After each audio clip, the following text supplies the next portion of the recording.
عشان كذا يقول من قبل صلاه العصر او يصلي في الملعب، لان لو فات التمرين خلاص ما عاد معاه الا اليوم الثاني. ما معك، لانه ما في يعني وحد الحين ميسر له. يعني. والحين الان الملاعب ما شاء الله تبارك الله، الانجيله، في الليل تلعب، في النهار تلعب، في ملاعب مغطاه، يعني في كل شيء.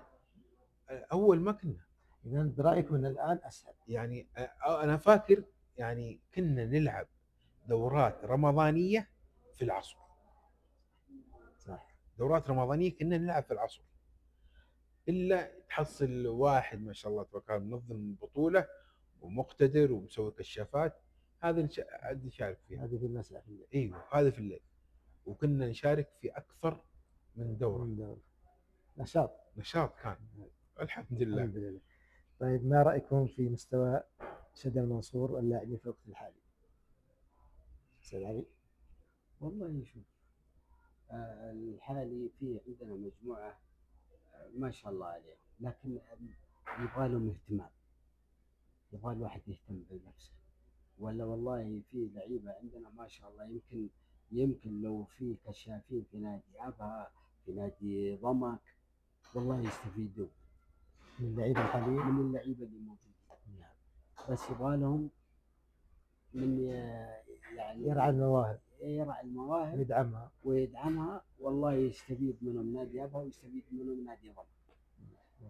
شكرا لك استاذ سليمان. انا اقول عندنا لعيبه متميزين كويسين، لكن مشكلتهم عدم الاهتمام. مو مهتم في نفسه، ما يبغى يطور نفسه، ما يبغى، ولا لو حصل يروح نادي او هذا بالعكس مهاريين ممتازين جدا جدا. لكن زي ما قلت انا المشكله عندنا ما في. يعني انا انديه تبغى لاعب جاهز، ما تبغى لاعب حوالي. ايوه لاعب حوالي ما يبغى. احصل لاعب اكاديميه وهذا اخذه جاهز. اخذه جاهز، لانه ما في. احنا لاعب حوالي ما ايش استفيد منه؟ هذا الفكره. ايش مع انه اجلس اتعب عليه. ايوه اجلس ابغى لاعب جاهز اساس يخدمني. هذا هو. فعشان هذه ولا في بس مهارات. هل اللي في الأكاديمية يكون جاهز؟ أنا أشوف في أكاديميات موجودة ما فيها ذاك اللاعب اللي تقول والله يقدر أي فريق إنه بياخذه ويستفيد منه. في بعضهم اكاديميات الانديه ممكن تحصل فيه، وزي ما قلت نادر، مع انه في الحواري افضل واحسن. لكن اللاعب حق الحاره او الحواري هذه ترى ما يهتم في نفسه او يطور نفسه او يتقبل. جاء لاعب هو هاوي، انا يتقبل التوجيه. اي ما يتقبل. انا لاعب هاوي، العب وانبسط وخلاص. لو وجهتك يمكن ما تجي المره الجايه. ما هذا وهو يفتكر انك تنتقده، ما هو توجيه. هو ايوه يقول لك انت ليش ما تنتقدني ليش؟ فهذه بالعكس احنا نوجهك، نعلمك الصح، نقول لك سوي كذا، صلح كذا. بالعكس تقبل من اخوك الكبير. هذا هو. طيب ما النصيحه التي تقدمونها للاعب يشد الوصول حاليا؟ احنا نقول كنا قلنا المستوى، الان النصيحه. الالتزام في التمارين وتقبل التوجيهات. وما في حد يوجهك انه يعني لا بالعكس، وهو بيستفيد لنفسه. يعني التوجيهات تستفيد لنفسك، تستفيد لنفسك، ما تستفيد لي ولا لك ولا لفلان ولا لفلان، لنفسك انت. انت تطور من نفسك، انت باقي ما شاء الله سنك صغير وقدامك المستقبل. لما يجي مثلا شخص له خبره في كره القدم ويوجهك، هو يعطيك زي ما يقولون العصاره، يعطيك الفائده. ايوه. بعضهم لا يزال يقول ليش، حتى انا شخصيا يجي كلمه يقول فلان يوجهك، تقبل منه، يوجهك في محيط كره القدم فقط بس. والفائده لنفسها. نعم. انا ما اعقب على استاذ علي. نفسها الكلام اللي قاله، لكن انا اقول التطوير. كيف اطور من نفسي؟ كيف النصيحه؟ كيف تطور من نفسك؟ انت لاعب كذا، ابغاك تطور من نفسك، طور نفسك بس. يعني ما في، خلاص نفس الرتم، نفس اللعب، نفس ما في، ما في تطوير، ما يطور من نفسه خلاص، ولا يتقبل. تبرمج على تبرمج على على الشيء هذا خلاص، ولا يتقبل. اذا قلت له عاتبته او مثلا قلت له لا انت ما تبغاني، انت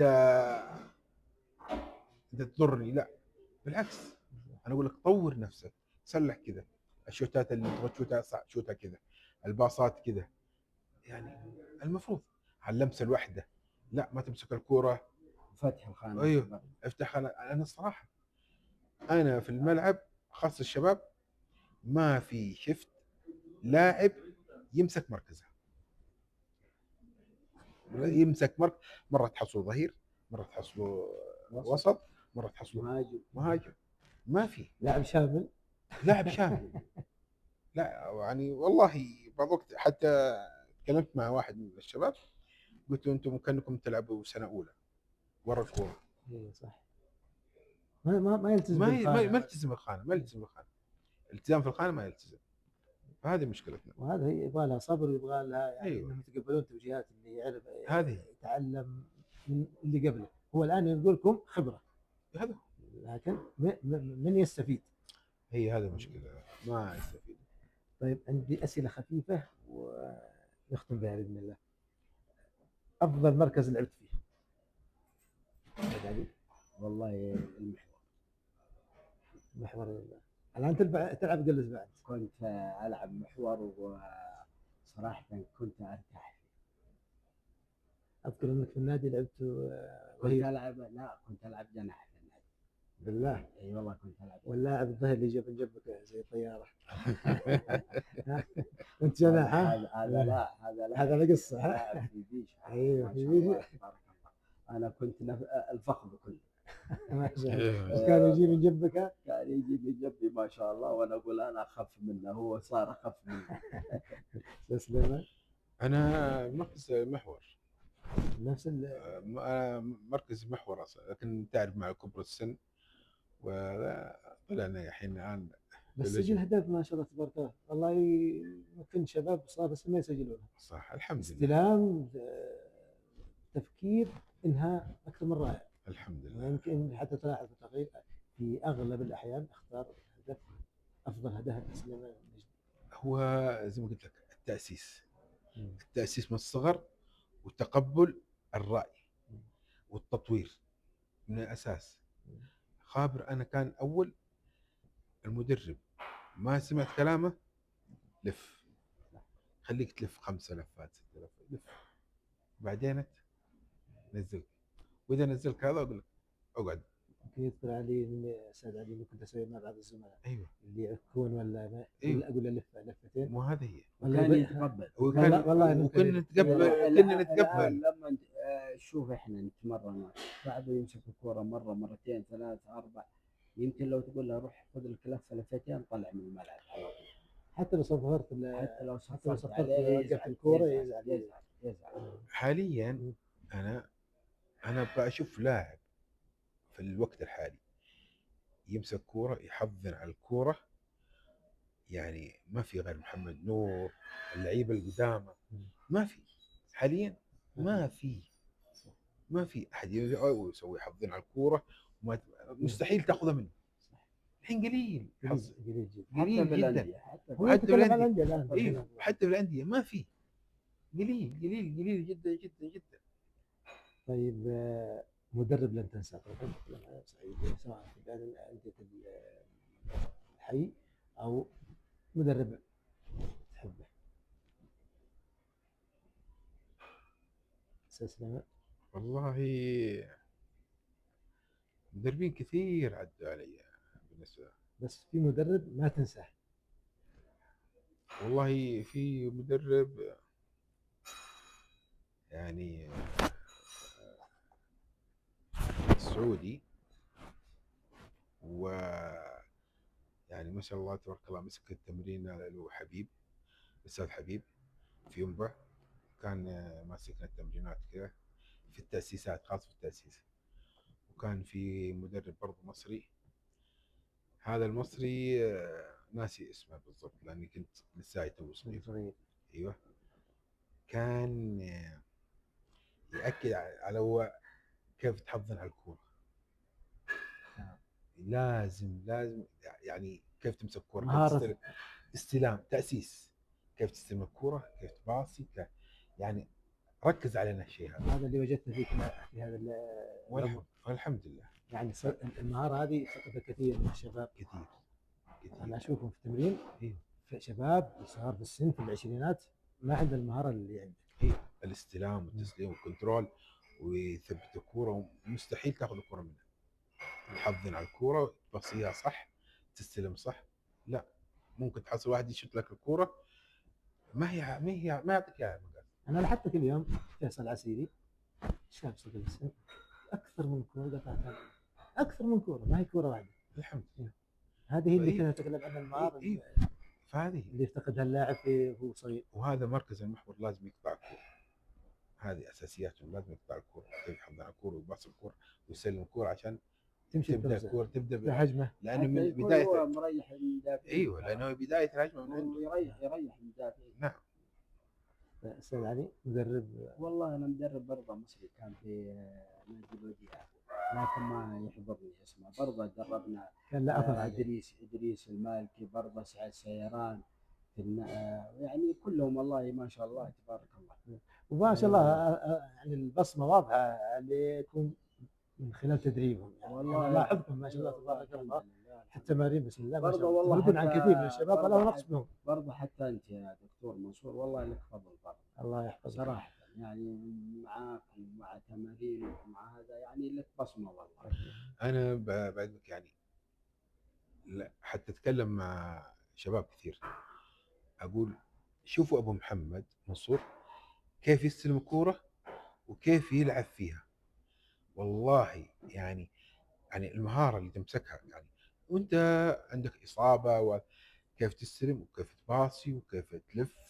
يعني نادرا ما تحصل زي كذا، وبالعمر هذا صح. نادرا تحصل احد يسوي الطريقه هذه. لكن احنا الشباب الله بالخير، الله يوفقهم آمين. وفيهم خير كثير. فيهم خير ان شاء الله. طيب هدف لا زال عالقا في ذهنك سواء في الاحياء او هدف نادي تميل له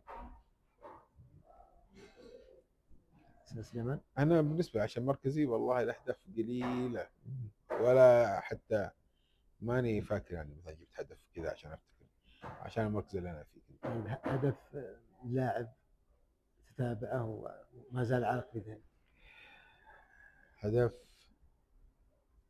حق احمد جميل، ايوه كاس اللي تاهلنا كاس اسيا، اللي هو اللي جابه اخر شيء بالراس والظهر. بالراس. نعم أيوه. بالراس. صح. هذا صراحه فرحه كانت. هذه فرحه. ايوه فرحه وطن وفرحه وطن. نعم هذا اللي ما انساه. استاذ علي والله انا هدف ماجد في الصين حق الطقم الصيني. ايوه نعم هذا ممتاز. احنا في بدايه اللقاء قلنا ذكريات. هدف ما ينتسى مره ابدا. صح. نختم بهذا السؤال. وفي عندي هدف بعدك يعني الله يشفيه ويقوم بالسلام ان شاء الله، اللي هو حق فهد مولد. صراحه تصفية كاس العالم. ايوه اللي اهلنا برضه كاس العالم. ايوه نعم. الله يجزيه العافيه. نعم الله يجزيه العافيه. والله ما ننسى هذا كمان هدف ممتاز جدا. طيب نختم بهذا السؤال. لاعب تحبه؟